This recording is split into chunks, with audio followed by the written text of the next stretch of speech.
Time once again for the Kaufman Corner podcast with you as always, the good doctor, Dr. Rany Jazayerli, off the plane and right onto the screen of your Kaufman Corner podcast. We'll talk about that in a minute. I saw somebody said, this is what a trooper Rany is. It's like 3A as he is donning the Liverpool kit as he has returned from a match overseas, as they say. We'll talk about the J.J. Picollo extension. Cole Ragans gets an extension, I guess you'd call it.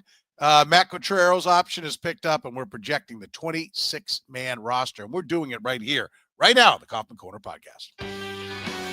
This is the Kaufman Corner podcast, the most in-depth analysis of the Kansas City Royals, breaking down the Royals like no one else can.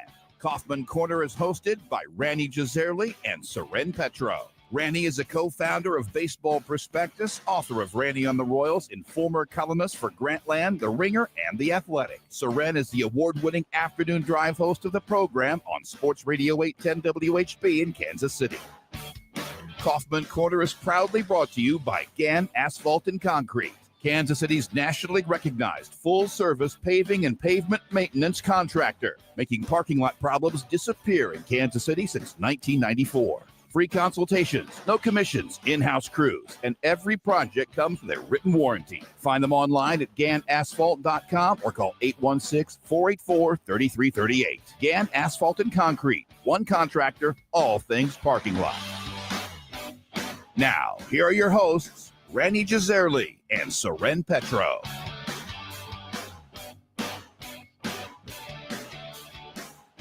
Thank you very much, Curtis. We do appreciate it as we are off and running here on the Kaufman Corner podcast with you as always. You heard it, Rany Jazayerli. He's back.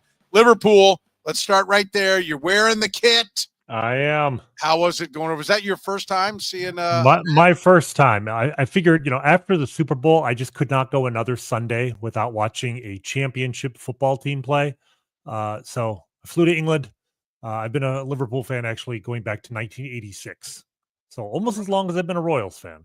My brother and I, this is the first time we'd ever had the opportunity to see them play a real game. They've toured the United States in the summer exhibitions, but we flew to London, took the train to Liverpool, went to Anfield, their historic stadium, and really had a lovely time. It's really, they're the best team in England right now, which means they might be the best soccer team in the world. But the stadium, I want to say ballpark, I'm still the American here, but like the ambiance, all of that reminded me a lot of like a Wrigley or a Fenway, a very historic venue with a really, really good team. There wasn't an open seat in the stadium. It's the kind of culture, and of course the culture of just English soccer, European soccer, the chants, the way the fans sort of almost move as like a single organism to support their team. Everybody knows their part to play. Like there's a lot of really cool things about English soccer I'd love to see brought to America with baseball teams. I'd love to see more fan clubs, more fan interactions, songs, chants, things like that. You see that sometimes in Japanese baseball or Korean baseball. It's never really caught on in the States, but it was a really cool experience. And I'm back. I'm jet lagged. I'm tired, but I'm back. From the land of the Royals, the fake Royals, the ones we don't care about, the ones we revolted against in 1776, to talk to you about the real Royals now. Yeah, and it's certainly a joyous time, right? Spring training here. Mm-hmm. We got nothing but celebrations coming from the Kansas City Royals as everybody's getting extended. A lot of kumbaya. Let's start with the first one. You wanted to talk about this is because I was going to go Cole Ragans, but you like the Picolo extension up at the top through 2030 with the heralded GM option year. I swear I've never heard of an option year on a general manager. Have you? I don't think I have. And I'm not. A lot of those contracts we're not privy to all the details. So maybe it's a common thing. I'd like to think of it as the ownership trolling the GM. It's like, oh, you think that player option, you can give an option to a player. If it's good enough for the player, it should be good enough for you. But why not? What's good for the organization. As fans, we care about the organization. Options are always good for the person holding the option. right? It's good for the Royals if he's as good as we think he is and continues to be. Why not have the option to keep him around one more year? But ultimately, I mean, it's a 5 extra years. It's a no-brainer because, you know, no GM is perfect and he has made mistakes, but he's had a lot more home runs and strikeouts since he took the job. And, you know, we with the distance of time to be able to look back with some perspective when he took the job or was the job was foisted upon him, I guess. Um, he was dealt a really difficult hand, right, when he took that job. Now, some of that was maybe his own making because he was the assistant for a long time. But when you consider where the organization was, top to bottom, win-loss record on the field, status of the farm system, you know, status of the payroll, et cetera, where it was when he took the job, what is it now, 2.5 years ago, um, versus today, coming off a playoff season, you know, with a roster that at the very least projects to be 500 or somewhat better, and um, you know, with a superstar under club control for 6 more years, and we'll talk about Cole Ragans, you know, a legitimate number one starter. Like he's done good work. I would say he's, you know, clearly in the top half of general managers over the last 2.5 years, maybe in the top 5. So I think he has earned this extension and then some. Yeah, you listen. He's got 5 years, right, with an option, club option. I'm assuming for a sixth. I mean, that's a lot of security. Yeah. Right. I mean, that is a statement that they don't think that it was a fluke. Are you down with Absolutely. that? Like, do you believe that? Listen, I'm a big JJ Picollo fan of the person, and I'm thrilled to say that the baseball part, you know, really worked. And I think there are a lot of things. I'm with you. I think there are a lot of things, not just their record, but like the expanded analytics department, the fact that he is clearly marching to a different drum than what the previous regime was. I like the fact that, you know, he had a great offseason. He's done really well in the trade market, which I think is something you have to be good at, and something Dayton Moore I don't think really was that great at. I mean, he made a big one for Zach Greinke, and he made a big one with Will Myers for, you know, James Shields, and those paid out, but the rest of them are really nondescript or negative, to be honest with you. And I think we'll see if a really big deal like that JJ Picollo can do. But I also kind of like that this offseason. I think one of the reasons you give it to him is he didn't just rinse and repeat, right? He had things he wanted and he didn't get it all. If he'd gotten everything he wanted, I'd have wondered, like, are you just spending to spend? You just grabbing the best thing out there? Like, because we were shocked that he was able to get everything on his list last year. Had he gotten everything on his list this year, I'd have wondered, like, this has got to blow up in his face. This guy's just like on a heater right now. The fact that he, you know, he was in on Santander, but didn't get it done shows restraint, that it's not just like, okay, this is it, whatever it takes, and let's just cross our fingers and hope it works. He had a clear parameter. So I do like a lot of what's going on, but and I'm impressed, but that, I mean, this is not 2 or 3 years. This is like, no, this is our guy. The plan is in place. I think it's a pretty big statement. I mean, I think it is. I think when it comes to general managers, you know, the higher up the food chain you go, I think the longer you want to have that person committed to the organization, in part because you want their best interests aligned with the organization's best interests as much as possible. In other words, you want them thinking long term. You don't want a GM who's worried that if the team has one bad year, he's out of a job, because then he's going to start making moves that may prioritize short-term success over the long-term vision of the organization. I don't think that any GM is doing that purposefully, but that commitment not only to send a message to everyone else that, yeah, we're committed to this guy for the long haul, but it allows JJ breathing room to make decisions in the long-term best interests of the organization without worrying about having to, you know, to win the monthly news cycle, or even necessarily winning a 3 or 4 more games this year if it comes at the expense of the long term. You know, you can always let a guy go with 3 or 4. This is not like releasing a player who's under contract for $25 million a year with 2 or 3 years left on his deal. You can fire a guy even if he's under contract. But I think that this, I think, and listen, and you're right. He's not making $25 million a year, but I would assume this came with a healthy raise. Where would you guesstimate? I think that the top job, this kind of job now, I mean, it's a broad range, but it's got to be in the probably the $2 to $5 million range a year. That would be my guess. I'd say at least. Yeah, and maybe higher. I'd be. I think on the bigger clubs, you might get to like $10 million. Yeah, exactly. I don't know if the Royals are going beyond 5, but it's probably closer to 5 than to 2. I'll bet I'll bet it was a diet contract to start, right? Like it was like, okay, you got to prove it. Right. But if you prove it, then I'll be there and we'll give you a real contract. This, I think, probably puts him where he ought to be. And there was kind of a prove it contract. And he did. He did prove it. And, now John Sherman's willing to put his money where his mouth is. I mean, I think the best way to look at it, 2.5 years ago, like, would he have gotten the top job from another organization? No. I don't think he would have. No. And so I think it's fair all around. I mean, he's like, okay, I'll prove myself. And he did. And now he gets paid. Right. I think he would be a highly valued free agent if you were out there. Exactly. That's what I was going to say, is that if it isn't the kind of money that you ought to be paid, then he can just play out the deal and just keep doing good stuff, and then hit the market as a free agent, and there'll be a lot of teams that'll be after him. So I think the fact that they come to this agreement speaks to the fact that he's paid appropriately. There's satisfaction all around on both sides of it. You want to get to Ragans next, or you want to go to Matt Quatraro? I think let's stick with management. Let's talk about Quatraro. So they picked up, an option that's for next year, right, for 2026, which was a no-brainer.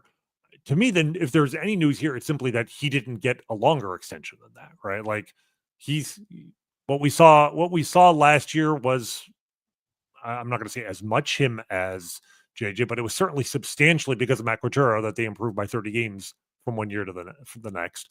It's mostly on Quatraro that they improved dramatically within the span of 2023. We went from being on pace to be one of the worst teams in baseball history for 4 months to being almost a 500 team the last 2 months of the season, which then led into last year.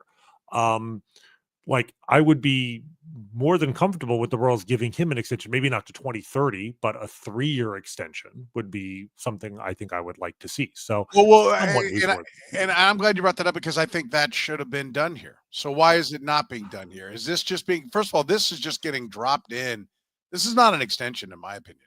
This is simply standard operating procedure. No manager should be in the final year of his deal. Exactly. So this is the bare minimum for Matt Quatraro. Do we think that they wanted to get this done so as spring training goes, everyone knows Matt's the guy? Don't think this is his last year. Don't think that, you're going to get sideways with him and run him out of town. He's going to be our guy. But for his performance, don't you think a bigger extension should be coming around the corner? Like, by that, I mean, before this season is out. Like, this is just done to make sure that the players all arrive. It's official. Right. He's our guy. But at some point, we're going to be talking about Matt Quatraro signed through 28, 29, something like that. I definitely hope so. Yes. I would hope, honestly, by opening day. Like you said, the timing for this, it makes sense that, camp is just opening. You at least want to have that out there, just even if it's a formality that everyone knows, he's under contract for more than this year. But my hope, my fear is that if there's a holdup here, I don't think it's going to be on the Royal side. It would be on Matt Quatraro's side. We have seen managers become highly coveted free agents. You think about Craig Counsell switching teams in his own division, going from the Brewers to the Cubs, getting a whopping pay raise to do that. I think we've entered that era now where, managers, it used to be, even if you were a great manager, generally speaking, as long as your current team did not want to lose you would stay with the same team for, forever in theory. We started to see that change. I'll bump back on that we're starting to see a change. We saw one guy, and it didn't go well in year one. No, but I'm thinking like Joe Madden when the Cubs. Maybe it's just the Cubs thing. They poached him from the Rays, and he won the World Series with them. But it's interesting how that soured after a few years. And then his next couple of stops didn't work after he jumped for paychecks there. I mean, I think like that, and we'll see what Craig Counsell does this year with the Cubs, but like $8 million a year. Like, I'm with you. I think there is that mode right now. It's like, okay, well, we got to go get this guy. But the Brewers went to the playoffs and the Cubs didn't. So the front office, again, wins. Like, J.J. Picolo is more important than Matt Quatraro, although I think Matt Quatraro brought a lot to the table. And I wonder how much he really shapes how the organization runs. Like, he brought the Rays blueprint there. But now you have it. Do you need it? Like, I think he deserves to be highly compensated. I want to be clear. I think Matt Quatraro is really good. I like everything he does. I think he's a steady hand that doesn't – his ego doesn't seem to get in the way of anything. I'm a big fan, and I hope Matt Quatraro is signed for a long time. But I do think you have to be careful. The Brewers did let Craig Counsell walk and said, yeah, we'll be fine, and they were fine. Right. Well, I think the Quatraro, his value to the Royals is not just you brought the Rays way in, but that the one thing they did not know for sure when they hired him, because they had never dealt with him before, was simply how would his personalities mesh with the front office? How well would he be able to translate the vision of the front office, push back on them when they needed pushing back on, at the same time, have develop a mutual respect with JJ Picollo and with Brian Sweeney and all the people that he was working with. That has gone extremely well. And so yes, you can maybe you've got the Rays blueprint now. Maybe you don't need him to know how to run your new quote unquote Royals way. But I think the value he provides in communicating the Royals way between the front office and the players, that is where managers in modern baseball really earn their living. It's anybody can, you and I can look at a stat sheet and say, yeah, Jonathan India should lead off or whatever it is. But communicating to the players, get buy-in from them, the vision that the front office wants for the team, using your relievers in the way that you want to use them, and maybe not having a single closer that always gets the ninth inning, and being able to mix and match guys like that takes a certain talent, a certain amount of people skills, and Quatraro has shown he can do that. So I completely agree with you. He's valuable to the organization. I hope he sticks around for the long term. The fact that he's under control for 2 more years, like I don't think he's angling to leave, because a lot can happen in 2 years, and he may not be wanted in 2 years by another organization. So I still do think this is just a preliminary announcement, and that we will see an extension certainly by the end of the season, hopefully sooner than that. Yeah, I think that's a fair point. I agree. I hope we see a longer extension than that. By the way, if you need any work with your parking lot, we've got weather coming into Kansas City tonight. That ice, that snow creates problems with your parking lot. One company, one contractor, Gann Asphalt and Concrete, one contractor, all things parking lot. Gann Asphalt and Concrete, proudly serving the greater Kansas City area. Nationally recognized full-service paving and pavement maintenance contractor. Locally owned and making parking lot problems disappear in Kansas City since 1994. Let Gann educate you about the most cost-effective way to solve your parking lot problems. Free consultations, no commissions, in-house crews. Every project comes with a written warning. Gann Asphalt keeps your parking lot safer and helps you and your business avoid unnecessary delays and costly expenses. Find Gann online at GannAsphalt.com or call 816-484-3338. Gann Asphalt and Concrete, one contractor, all things parking lot. All right, that's the management side, Randy. Let's move to the player side. Cole Ragans gets a 3-year contract extension that buys 2 of his years of arbitration. I don't want to belittle this, right? Because I think what it is like an injury. Yeah, I think they probably circled around each other about an extension this offseason and could not land the plane on what the number is. So they said, let's protect you for injury.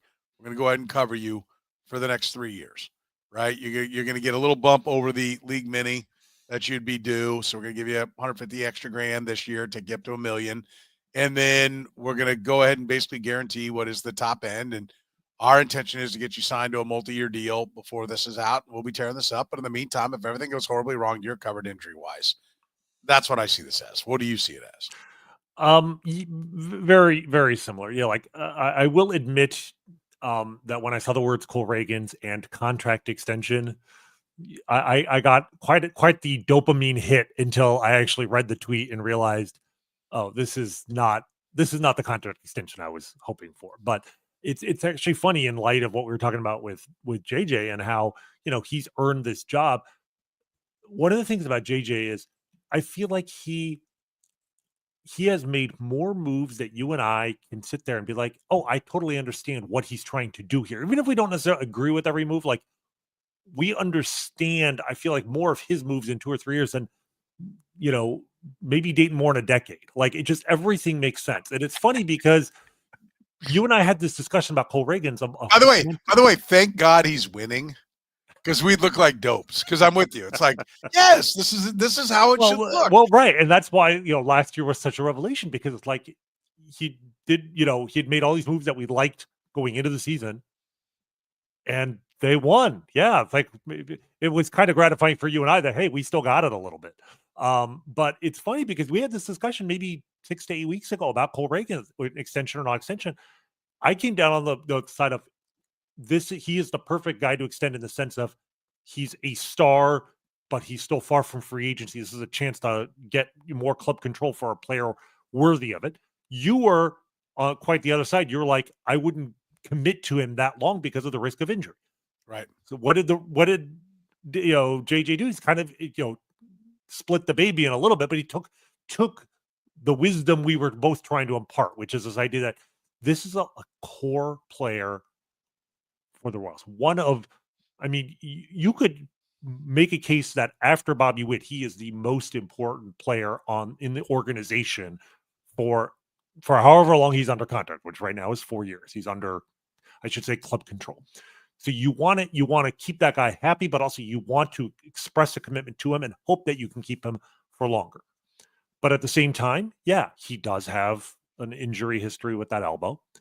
How do you balance both? Okay, if you can't come up with the number that both sides agree to for potentially 5 or 6, 7 years of club control, then at the very least, you guarantee him 3 years. And this is 13 and a quarter million, something like that. Yeah, it's not generational wealth as much as it might sound crazy, but 13 million is probably not going to keep his great grandchildren in clover, but it is individual wealth. Like there's no reason Cole Ragans will ever have to, work a job outside of baseball, no matter what happens as a result of this contract. Like the security they're giving him, it's not complete, but it's substantial. And from their angle, frankly, if he has a year, anything like the year he just had, I think they're getting kind of a bargain because that first year of arbitration, normally you don't see it go beyond 4 or 5 million. But if he wins, he was 4th in the Cy Young vote last year. Noted Royals hater Joe Sheehan just sent out his Royals preview and said, he's preliminary. He's not saying this is for sure, but he's like, there's a chance Cole Ragans will be my pick for the American League Cy Young for 2025. He's just trying to kiss the ass of all the fans he pissed off. Let's be clear. He's trying to stop the mob, trying to get them to put down their pitchforks. I'm just saying, Cole Ragans is like one of the best pitchers in the American League. And if he has another season like that, the money here, there could be a substantial savings for the Royals. On the other hand, if he gets hurt, he's guaranteed $13 million. $13 million over 3 years is not, that's less money than Hunter Dozier made in 2 years, right? With that, he wasn't even on the roster. Well, wow, come on. Why are we, why you go there? I'm just saying, like the amount of money that the worst case scenario here is really not that bad. So, where are you going next? Can I ask?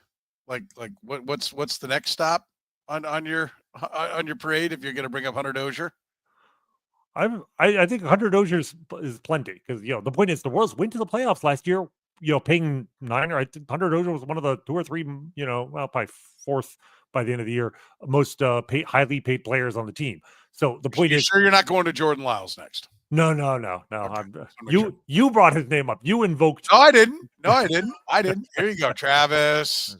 Okay. Cotman. Everybody was thinking the exact same thing. No. I thought I put that one to bed for now. I'll save that one in the chamber.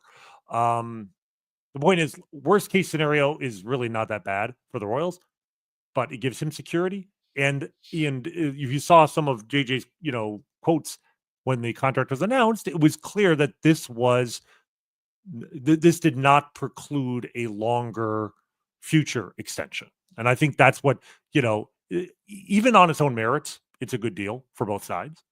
But to me, where the value is or us will be if this is setting the stage, laying down some groundwork for a future extension. That may be a year or 2 or 3 years from now. But I do hope that this will not be the last contract extension he signed. I'd say this smells a lot like when in a couple of years ago, 2 years ago, not last year, 2 years ago, we were hearing about a contract extension for Bobby Wood Jr. and it never came about. And it feels like, hey, they talked about it, they didn't get it done, but they got this done to protect him because of the injury history. And then let's see what he does this year, and that'll give him the grounds on what they need to do. If he just has kind of an off year, he probably won't want to sign. If he has a good year, the Royals will want to sign him. And if they can get it done, hopefully the results are the exact same as Bobby Wood Jr.'s, that they give him a big fat contract, pays him a ton of money, and then he goes out and he's even better, and that contract becomes a bargain. Right? Like that's what we're all hoping for, right? Yep, absolutely. Yeah. And so all right, but you agree that they'll be looking to do something longer at the end of this year if everything goes well. I think that makes complete sense. And again, this is another example of JJ doing something that makes sense. Like it doesn't always work out, but we understand the logic behind it, and it's refreshing to know that when the Royals make substantial decisions, generally speaking, you and I can understand where they're coming from, even if we don't always agree with it 100%. All right, one of the things we wanted to do was put together a 26-man roster. We're going to go ahead and project what we think it'll be on opening day, right? That's the plan here. Mm-hmm. Let's start with this. We always like to. What did you learn from the exercise? What I learned from the exercise is that the Royals right now probably have more pitchers than they have spots on the roster to fit them. And I'm not saying, oh, they have so much pitching that they don't know what to do with. No, but they have I can throw out more than 13 names of guys who you would think the Royals would want to have on their roster, which means we're probably going to see some transactions between now and the end of spring training. Obviously, there may be some injuries, and that may resolve some of it. But I'm not counting, like we already saw James MacArthur, coming into camp apparently having had elbow surgery. But he's not even on that list. So I'll be curious to hear what you think. But I think that I can easily come up with 15 names, maybe even 16 names of guys that tentatively you would think would be on the opening day roster, and you can't have more than 13 by rule now. The thing that stood out to me about this was I was shocked at how easy it was. On the hitting side, I think it's pretty straightforward. I was shocked at how easy it was across the board. I mean, I did not think this was difficult at all. I thought it was going to suck. I had a whole bunch of time planned for it, and I'm like, well, that was easy. First of all, you immediately go to 13 pitchers, pick your 5 starters. You got 8 relievers. Then you go to your position players, right? Like once you get and I think the starters are easy to tell right now. And then I went to my position players.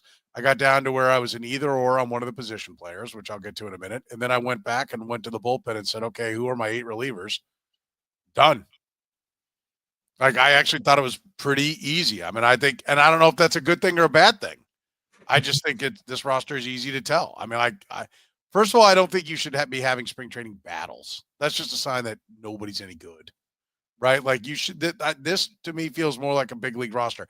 I don't love everything in the bullpen, right? But I thought it was pretty easy. There's something like, oh, this probably isn't the ideal guy, but they're paying him this much, and they're not just going to walk until they give him a shot. So this guy's going in there, right? Well, that's one of the guys on my list, yeah, that we'll talk about. Okay, and this guy, so we know who we're talking about there.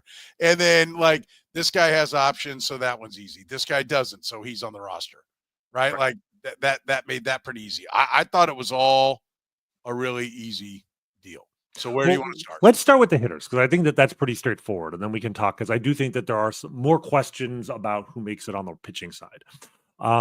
So the starting lineup, we could pretty much. If I go down the list here, I'm going to name 9 guys who I think will be the starting lineup, and stop me if you disagree with any of them. But we know Jonathan India is leading off. I have him tentatively in left field. He was out there today doing some left field. Like we'll see between him and Michael Massey. Maybe Massey will play out there, but they've already sort of laid the groundwork for him to be the left fielder potentially, if he can handle it. With the defensive drills, et cetera, in spring training. So India leading off, Bobby Witt second, Vinny batting third, Salvador Perez cleaning up, Michael Massey batting fifth, Hunter Renfroe 6th, MJ 7th. Probably I have him at DH right now. Maybe he'll play left. Maybe India will DH. But that combination of India, Renfroe, and MJ playing the corners and DH. And then right now I have Michael Garcia batting 8th and Kyle Isabel batting 9th. Okay. So that's the starting 9. Do you any arguments there? No, I mean, I think, when I've got the DH being filled by whoever's off and depending upon whether it's right or left. So no, exactly the same. Okay. So, and then, so we were assuming 13-13 split for the hitters and pitchers. So that leaves 4 bench spots. Freddie Fermin, that's a no-brainer. Okay.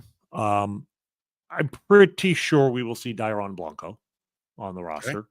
Okay. No options. So no option. Well, I mean, yeah, he's not a great player. So like if he looks terrible out there, I suppose they could cut him. But at this point, between the fact that he can play against lefties a little, and then just the absurd speed and the fact that he's actually very efficient out there. So that's interesting because I mean, to me, he's on this team because he has no options, right? Like I mean, there are all those tools, but you could look somewhere else and get pretty much the same thing. Yeah, but I don't see anybody like coming up or in the farm system that is clearly better than him at the role that he will fill. Right. So even if he wasn't out of options, because he has no options, I don't see that he's necessarily any better than those people either, though. Well, maybe not. I think definitely no upside at 30 some odd years old. There's that's the other concern. guys. That's why I'm saying that's why there is a chance if his speed has disappeared in the offseason, he's forget going to the minors, he's out of a job, right? But I think we both expect him to be on the roster. I think there are surprises that can always happen, but I think people are sitting here saying, well, why are you talking about Dairon Blanco? Because I think this is actually the debate. Like I think these are the debates. The debate is not who the starter is. The debate is who's going to get there. And I think at the end of the day, for all the reasons you said, speed, so on and so forth, he makes it. And Joey Weimer and Nick Lofton, I'm not saying they didn't make it. We'll get to them in a minute. But those guys get bumped down. But those are the guys that can do basically the same thing. You come in, you want them to steal a base, you want them to, do something. But those guys, because they haven't failed to the extent and aren't as old, although neither one of them are really young anymore, by baseball standards, by prospect standards, they're not.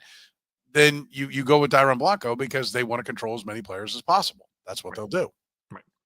So that leaves 2 spots. I think one will be filled by a guy who plays the outfield mainly. One will be filled by a guy who plays the infield mainly.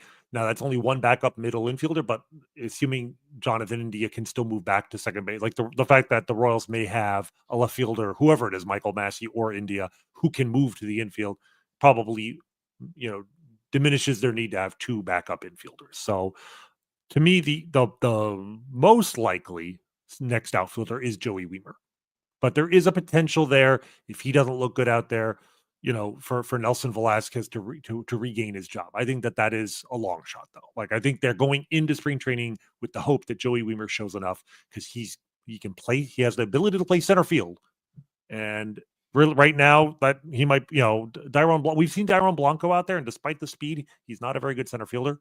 But you need to have somebody other than Kyle Isbell who can play center field. Drew Waters is, but they've never really liked him, in center. And frankly, I don't think they like him very much, period. It seems like based on the way they used him last year.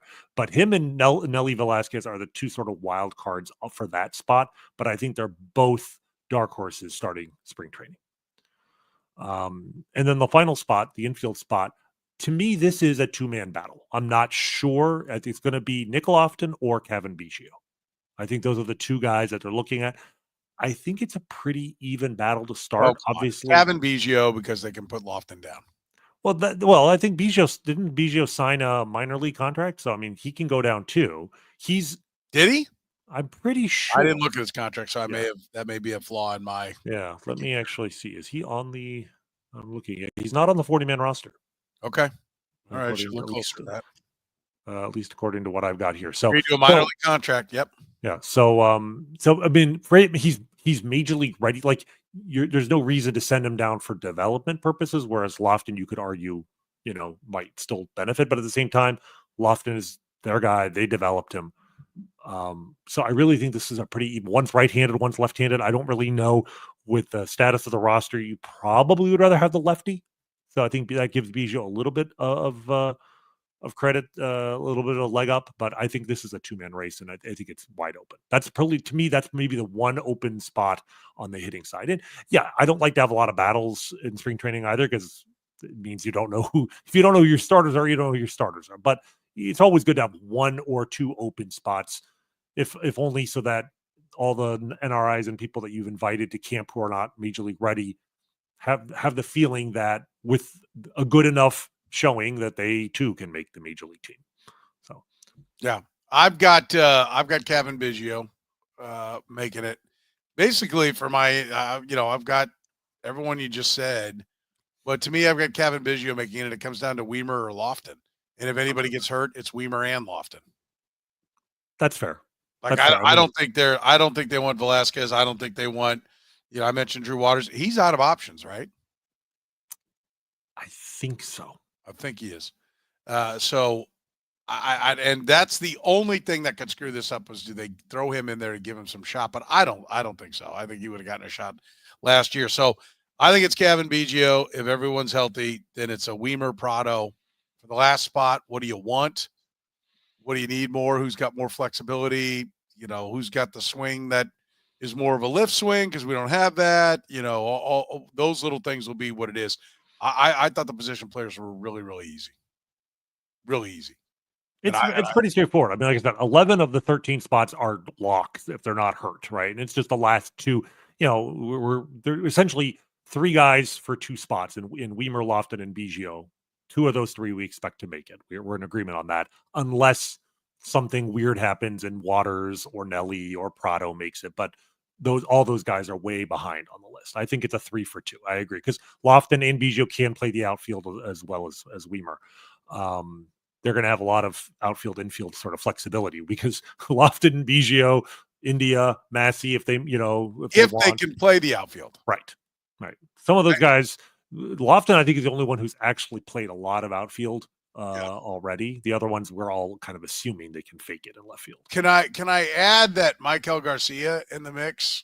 Like, can we add third base into the India Massey part of the equation as well? I think third is a real possibility, and Michael Garcia to the outfield. So I think there could be a lot of guys that have that, and I think that's what they want. And then they can keep the guys who can hit if they can all play defense. So they're going to find out a lot. And, I heard today, JJ Picolo saying, like, we've got a lot of work to do here in these first 10, 15 days. I got to get everybody ready to go and up to speed. And I think they're planning on taking a look and saying that can fly, that can't fly. He can go out there. He can't go out there. Like, I don't think you need 45 days and 26 how many spring training games do they play? I don't even remember. Whatever it is. 30, yeah. 30 spring training games to go like, it's 28 games. Still not sure about India. Like, you better be able to figure it out pretty quick and then start making the alternative plans. Yeah. That's what I think. All right, there's the hitting. We'll get into the pitching after you hear from our friends at Gann Asphalt and Concrete. Gann Asphalt and Concrete, proudly serving the greater Kansas City area. Nationally recognized full-service paving and pavement maintenance contractor. Locally owned and making parking lot problems disappear in Kansas City since 1994. Let Gann educate you about the most cost-effective way to solve your parking lot problems. With free consultations, no commissions, in-house crews, and every project comes with a written warranty, Gann Asphalt keeps your parking lot safer and helps you and your business avoid unnecessary delays and costly expenses. Find Gann online at GannAsphalt.com or call 816-484-3338. Gann Asphalt and Concrete. One contractor, all things parking lot. All right, let's talk about the pitching. Let's start with the rotation, because the bullpen's what it all comes down to, I think. My 5 starters were easy. Were yours? Yes and no. It's easy in that I think that they've made it clear they want to start Michael Lorenzen. Mm-hmm. But like, if I were starting from scratch, who are the 5 pitchers I would pick to be in the rotation? In an ideal world where they're healthy and effective in spring training, I wouldn't have Lorenzen in my rotation. So that's why it's a little complex. Look, Ragans, Lugo, Waka, 1, 2, 3. That's easy, right? So we're talking about the 4, 5 spots. I think it's going to be Lorenzen in the 4 spot. And then I think the 5th spot is going to be a battle between Bubic and Alec Marsh.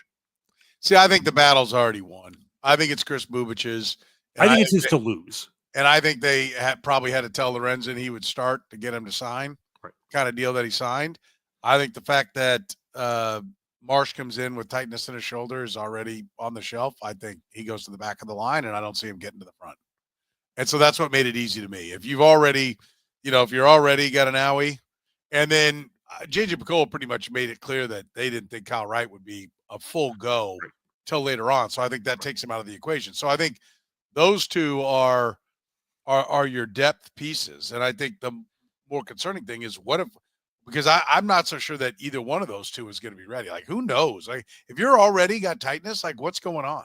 Right. That's not a good sign to come in and not be ready to go to start spring training. Every year, like I think really the most important thing that happens the first 2 weeks of spring training for every team is simply which one of your pitchers has a setback, right? Because, I mean, there are more Tommy John surgeries in the first couple of weeks of spring training than really any other time of the year. It's that ramping back up after an off season of rest that exposes guys' arms who are not 100%. And we see elbows snap, we see shoulders be tight, and some of those shoulders tightness at 6 to 8 weeks, and sometimes it's 6 to 8 months.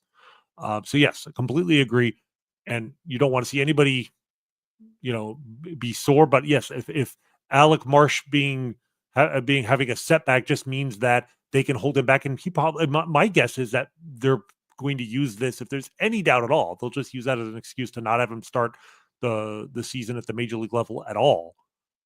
Let him work through it in a rehab assignment in April, if they have the depth to overcome it. And my point of doing this exercise is I think they have the depth that there are no rush to bring him back, because I think they have enough arms to fill out the 13-man roster, even without Marsh. And like you said, Kyle Wright, I put him way down the list. I'm not assuming he'll be back until May at the earliest.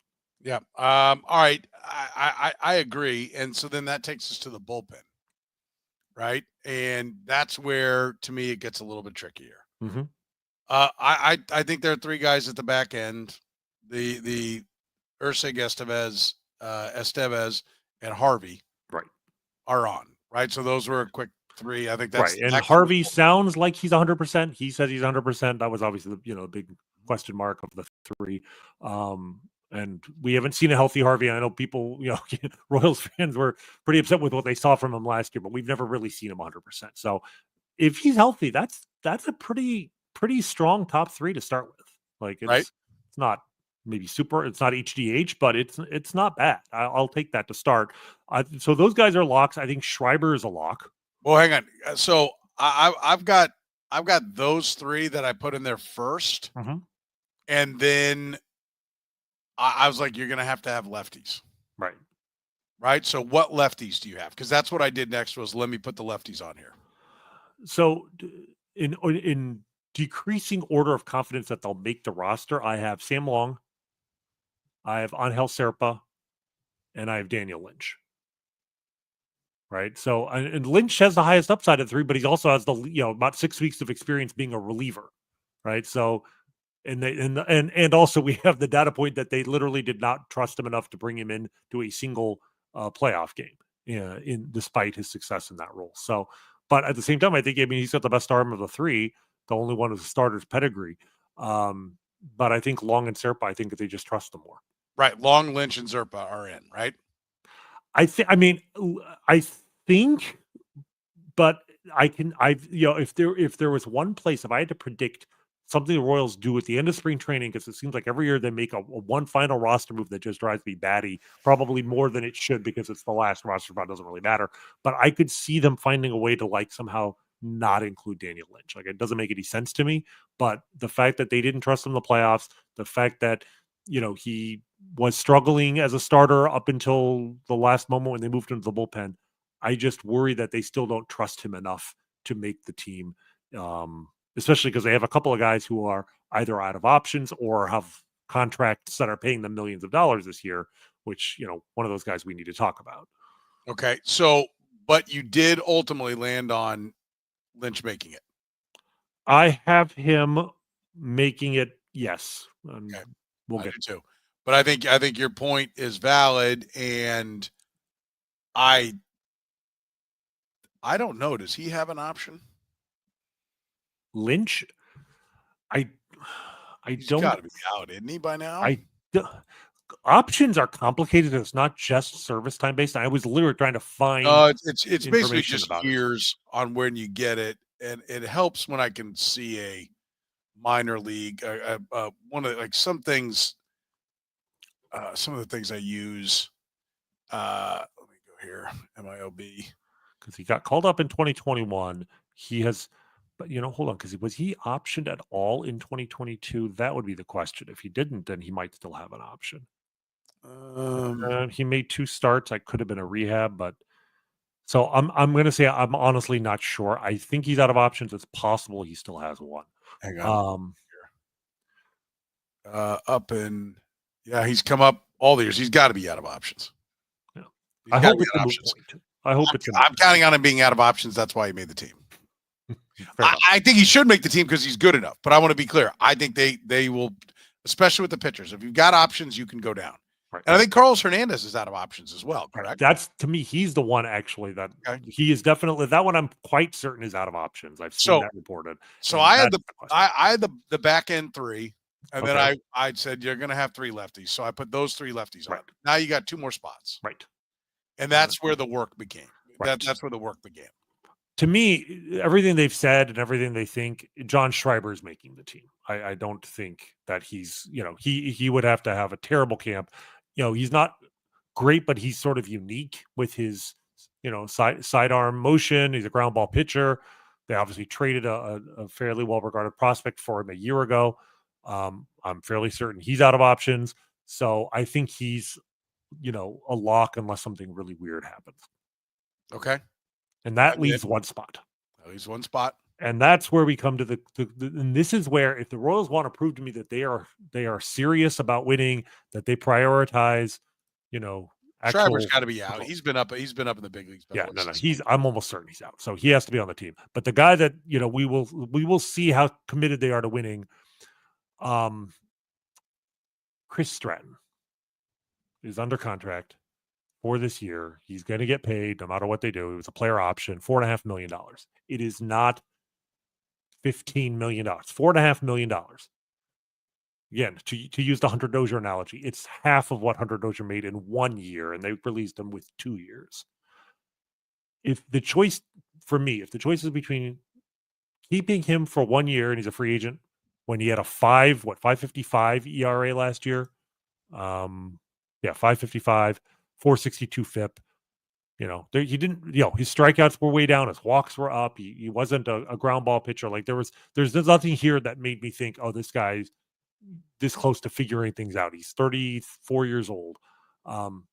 If the choice is between him or keeping Carlos Hernandez and hoping he finally figures things out, as even last year, I mean, he pitched well for the Royals last year in 30 innings. He had a 3.30 ERA and a 3.50 FIP. And if you keep him, like he's only got 2 years of 3 years of service time. So he's under control for 3 years. Like I would not just let that guy go in order to keep Chris Stratton because you gave the guy a 2nd-year commitment last year. So to me, that right now is the battle between those 2 guys. And I really hope the Royals prioritize talent over financial obligation. I think it is Stratton, Schreiber, Hernandez, 3 for 2. Okay. I think they're all 3 in the mix. And okay. I think Schreiber's in, but yes, he would be, if he's terrible and they decide to prioritize Stratton over him, that could happen. I just think that's unlikely. And then I think the likelihood that everyone we've got, I think somebody in there gets hurt and none of them have to go. Right. Well, that's why, Alec Marsh being behind already kind of opens that up. And if somebody else develops an owie, makes it an easy decision.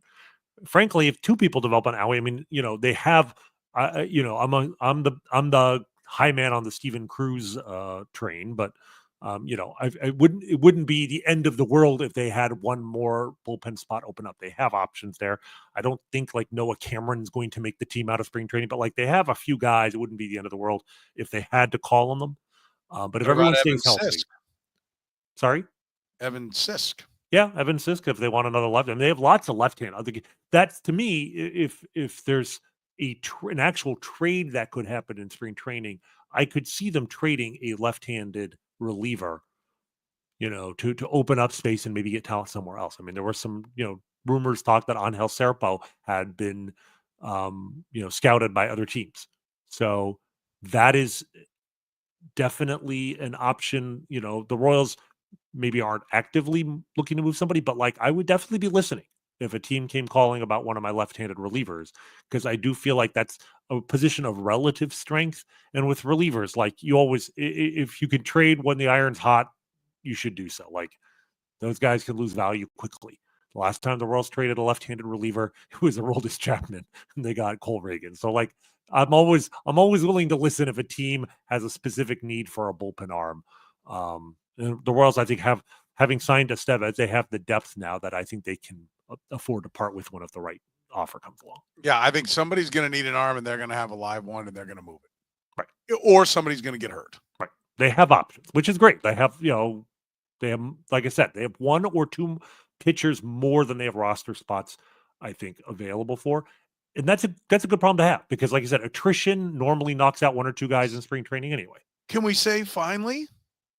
I mean, finally, like this is what it's supposed to be in spring training, is whittling out guys that will end up on somebody else's big league roster. I mean, I say this about the Chiefs, like everyone got excited when Andy Reid came to town and they grabbed these guys off waivers. I'm like, yeah, that's a sign you suck.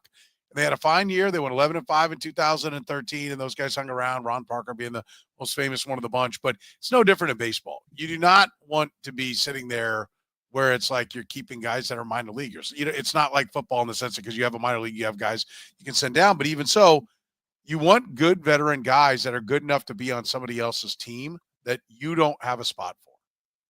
Right. That's where you need to get to. And I think they're there. Right. They're there. And keep in mind, with the bullpen, I think they're there with the bullpen. I don't think they're there. If Alec Marsh is healthy, I think they're there. I think they've got 6 for 5. When it comes to the rotation, I think Marsh did enough to warrant getting a spot there. And the position players are just, they've got guys that have upside. There's nothing about Nick Prado that says he's got to be in the major leagues, but he's got upside. Same thing with Weimer, but the roster's looking more like, to me, it makes me feel better that last year wasn't just a steroid up version of 2003. I agree. But I think it's telling though, that like when we talk about, they finally have enough pitching, how many of the guys, they didn't do this by developing through the farm system or even just savvy trades. Like Lugo, Waka, Lorenzen, right there, and Estevez now. That's 4 free agents that are all making, I guess, 8. And Lorenzen isn't quite making $10 million, but like, the rest of them are 8 figures per year contracts, right? Like they spent a lot of money because their farm system is still not pumping out pitching as much as they'd like it to. They obviously savvy trades, Reagan clearly, and Urseg and some of the other guys they've developed internally, but like they needed to spend free agent dollars here, but they did, and that's the difference between having enough pitching to fill all 13 roster spots and having 2 or 3 huge holes in your pitching staff. By total dollars spent, right, at amongst relief pitchers, I want to give you the names on total dollars of the contract. Carlos Estevez got the 4th biggest total dollar deal in free agency. I forget about the names. Here are the teams in front and behind them, right? I'm going to give you the top 9 total dollar reliever signings. Okay, so these are relievers. All right. Yes, relievers. And just the team. Forget about the names. Just the team. Dodgers, Mets, Blue Jays, Royals, Mets, Dodgers, Blue Jays, Dodgers, Red Sox. I mean, which one ain't like the others? Well, but I mean, and this is something we've talked about, and I think it bears repeating. The Royals are trying. Yeah. And this is something, I mean, again, even our nemesis Joe Sheehan has repeatedly said this. Like the Royals are trying, but this is notable in this era, especially with the collapse of so many TV contracts, where so many other teams are just not spending money. I mean, just look at the division. Do you see the Guardians spending money? The Twins, like the Tigers have actually spent some money. And like the Royals, they've developed some buzz. And like the Royals, they shocked the world last year. So But like the Twins and Guardians are just punting on opportunities to make their team better simply by spending, and not spending crazy dollars, but judiciously spending money for players that will help them win. I wish the Royals would have done one more. I'd feel much more optimistic about their playoff chances. But even the way things stand, they really just need one surprise kind of breakout hitter, and they'll be right where they were last year, I think. So give them credit. Do you know who has the biggest payroll in the division? I believe the Royals are second. Is it the Twins? Royals 157, Tigers 145, Twins 144, Guardians 108, White Sox 69. It's Kansas City Royals. The Royals have the biggest payroll in the division. Yeah. I mean, what does that tell you? They're not the biggest market in the division, but they are playing above their weight. They're punching above their weight when it comes. And I don't want to throw a parade for them necessarily. I mean, they still have a lower payroll than they did in 2017, but at the same time, you cannot. If you are going to complain that teams are being, baseball teams are being cheap and not spending the revenue sharing dollars they're getting, like the Royals are about the last team that you would point to. You can talk about their divisional rivals, the Pirates, who have, they have Paul Skeens and Jared Jones. They have this incredible 1-2 combination to build their team around, who are both were rookies last year making nothing, and they just refuse to spend money. They just signed Tommy Pham was their big free agent signing, 1 year, $4 million. Like meanwhile, the Royals are going out and giving Michael Wacha 3 and 51 and Estevez 2 and 22. Like those are real dollars. Yeah. So, I give them credit. I hope, again, I think they're one hitter away. Hopefully, either that hitter emerges or they'll be out there in July making a move to get that hitter. But I feel pretty good going into spring training that at least we can dream once again of going to the playoffs. How about Cotman? Competence is a weird feeling. Right? Like, I agree. We're not used to it. It is. And then Tyler says, trying is apparently a low bar in MLB. It is right now. That's the point, though. It is. But the Royals have cleared that bar. They have. So give them credit for doing that, because there are a lot of teams that aren't. And this would be a very, we have pretty decent vibes on this podcast right now, but you guys remember the dark days of 2022, 2023. Like, the vibe would be like that here if the Royals weren't spending money and they had Bobby Witt and all this talent. They just weren't surrounding him with additional players to fill the holes. They're doing that. So they're holding up their end of the bargain right now. Yeah, no doubt. No doubt. Remember, we're always brought to you by our friends at Gann Asphalt and Concrete. Free consultations, no commissions, in-house crews. Every project comes with a written warranty. Let them focus on your parking lot. You focus on your business. Don't have liability issues out in the parking lot. Get a smooth, brightly striped lot today with Gann Asphalt and Concrete. Find them online at GannAsphalt.com. That's GannAsphalt.com. One contractor, all things parking lot. For the newly returned and headed to bed, Dr. Rany Jazayerli, I'm Soren Petro saying thank you very much for joining us here on the Kaufman Corner Podcast.